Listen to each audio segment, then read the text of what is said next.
Assalamualaikum dan salam sejahtera kepada rakan-rakan trader di luar sana. Kami dari tim Nusantara Global Network yang menyediakan servis payment agent pelbagai broker akan berkongsi analisa teknikal Nasdaq dan juga Dow Jones. Okay, sebelum tu, uh, kawan-kawan boleh follow semua platform media rasmi Nusantara Global Network untuk mengetahui update terkini berkenaan dengan kontes, promosi bonus dan juga rebate sehingga 35 US. So kita terus kepada chart hari ini 17 hari bulan 3 tahun 2026. Hari Selasa, hari kedua dagangan dalam minggu ini. Kita berada di fasa penghujung bulan Ramadan. Beberapa hari je lagi kita bakal menyambut Hari Raya Aidilfitri. Dan seperti yang korang semua sedia maklum, keadaan geopolitik dunia sekarang masih tak berapa stabil. Perang masih lagi berterusan.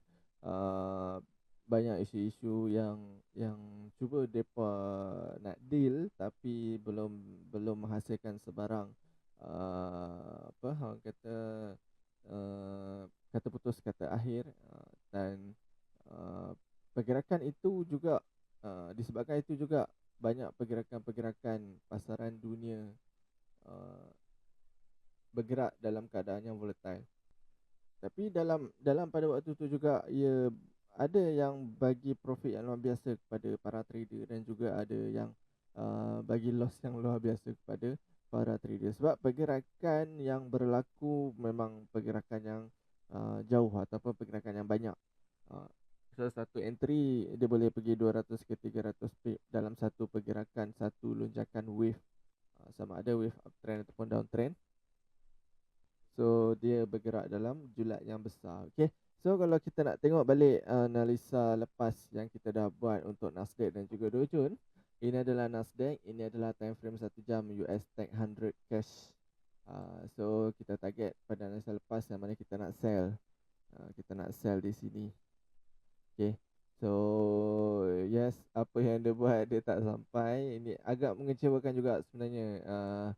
Pergerakan ini sebab kita target di sini kita nak dapatkan loss yang zero float lah. Dia actually dia macam kita nak minimumkan loss sebab kalau ikut di sini, okay, kalau ikut di sini dia dah ada resistance, dia dah ada support, yang mana support dia dah break. Okay, nampak, kita ambil shadow. Selalu memang kita akan ambil shadow, tapi price masuk dan turun balik. So kita target kita nak ambil atas ni ya, sebab di sini ada zone, ada base yang agak kuat. So saya mengharapkan sebenarnya price akan naik sampai sini, tapi tak, dia terus turun ke bawah dan sekarang sedang membuat kejatuhan. Kita nampak kejatuhan sedang berlaku, downtrend sedang berlaku dan price naik balik mencari zone di sini. Okey. Kita mencari resistance yang dia dah bentuk di sini. Nampak di sini previous resistance dia dah cucuk dan sekarang price sedang membuat kejatuhan. Okey, adakah kejatuhan ini akan berterusan? Itu dia punya persoalan. Okey. So kalau kita tengok daripada structure yang terbentuk, okey, di sini ya, kita start daripada sini, okey. Price membuat downtrend, kemudian naik balik. Naik balik membuat kenaikan, membuat retracement dan dia tak break di sini tau. So jika tak break di sini, tiada berlaku sebarang breakout position ataupun solid breakout candle ataupun body close di luar zone, itu petanda yang itu bermakna yang pertukaran trend daripada downtrend ke uptrend masih lagi belum valid. So kita punya target, kita punya plan adalah untuk apa? Untuk nak sell di kawasan sini. So yang pertama saya dah dapat. Okay, ya, saya dah dapat. Dan kemungkinan juga price akan tersangkut di sini, sebab ini zone yang masih fresh. Dia akan naik balik. So di sini kita boleh start entry. Cumanya kita fokus on nak sell di kawasan ini buat masa sekarang.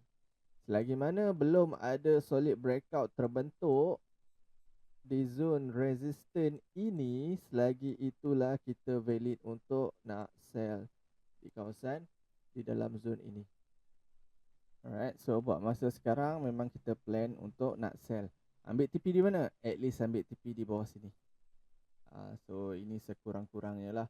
So jika berlaku terus downtrend ataupun new low, so memang kita boleh hold position tu sampailah bawah. So keep on monitor. Nak letak pending order, pastikan korang letak di paras harga yang berlainan. Jangan letak order di harga yang sama. Okay, so kita nak tengok pula Dow Jones. Dow Jones pun cerita dia lebih kurang sama je macam Nasdaq. Okay, dia tak sampai zone kita, tapi dia membuat kejatuhan, dan di sini dia ada satu tanda uptrend kemungkinan akan berlaku. Okay, so kita cuba untuk nak buy, follow and current structure yang terbentuk. Kita nak buy di mana? Kita nak buy di sini.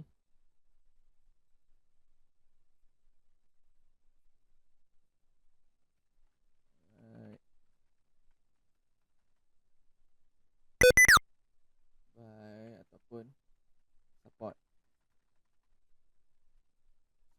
ataupun buy zone di sini. So apa yang kita perlu tunggu, kita tunggu untuk price sikit lagi nak masuk ke dalam zone. Apa reason kita nak buy? Sebab yang pertama, kalau kita tengok permulaan trend, downtrend sini, turun naik. Okay, dan nampak ini satu kenaikan berlaku. Okay, kenaikan pertama di sini. Sepatutnya di sini dia membuat new low ke bawah, tapi apa yang dia buat new high. So structure downtrend yang terbentuk dah dibatalkan dengan terbentuknya structure uptrend. Okay, kita fokus on pergerakan harga yang simple, sebab kita tak, macam saya punya style, tak perlu nak complicated, nak tengok banyak sangat benda. Cukup kita faham market structure, sebab terbentuknya market structure itu adalah disebabkan oleh perjalanan harga. Korang kena ingat yang tu lah. So kita just fokus on apa yang bakal berlaku based on history yang telah berlaku. Ia tak mudah, tak senang, cumanya ia lebih faham untuk kita nak mengenal market behavior itu setakat mana. In case berlaku in case berlaku breakout di zone kita, macam saya beritahu dalam video-video sebelum ni, planning daripada buy kita akan tukar kepada sell. Tu je. Tapi di zone yang sama. So dia dah automatically jadi support become resistant. So korang kena keep on follow je lah. Kena tengok pergerakan harga, kita kena layan dia, kita tak boleh lawan dia. Kita just ikut, kita follow ke mana dia nak pergi. Okay, saya rasa terlalu awal kalau saya nak mengucapkan selamat hari raya. Okay, so kita akan jumpa untuk next video lah. Next video maybe belum raya lagi. Okay, so kita akan jumpa untuk next video. Seperti biasa, sebelum mengakhiri video, saya nak ingatkan kepada rakan-rakan agar sentiasa manage your risk, sentiasa kira berapa entry lot yang bersesuaian dengan you all punya equity untuk mengelakkan akaun anda MC ataupun akaun anda blue. Okay, kita jumpa lagi untuk next video. Assalamualaikum, bye bye.